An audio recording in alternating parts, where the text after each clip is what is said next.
L'étude attentive de la réalisation de cette planche est pleine d'enseignements sur la manière qu'a Léonard d'écrire, mais aussi de bâtir ses cahiers, les fameux codex. C'est justement une planche comme celle-ci qui nous permet de bien comprendre la manière dont Léonard les fabriquait. Il utilisait non pas des feuilles reliées entre elles, mais des feuilles volantes qu'il pliait en deux et assemblait pour constituer petit à petit ses cahiers. Et c'est en partie grâce à cette page que nous avons pu le découvrir.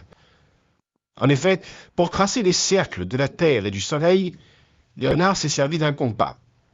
Et le trou qu'il a percé dans cette feuille se trouve également sur la dernière page du codex. Il a donc plié sa première feuille et ensuite placé d'autres doubles pages à l'intérieur de celle-ci, construisant peu à peu son ouvrage.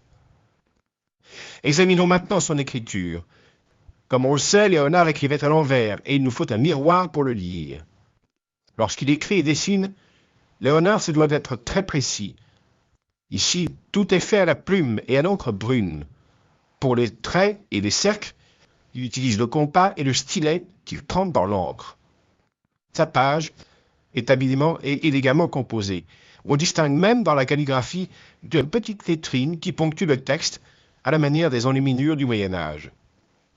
Texte et images se mêlent et s'imbriquent les uns dans les autres. La pensée de Léonard est double. Il pense et écrit, mais surtout il voit et dessine pour matérialiser ses théories.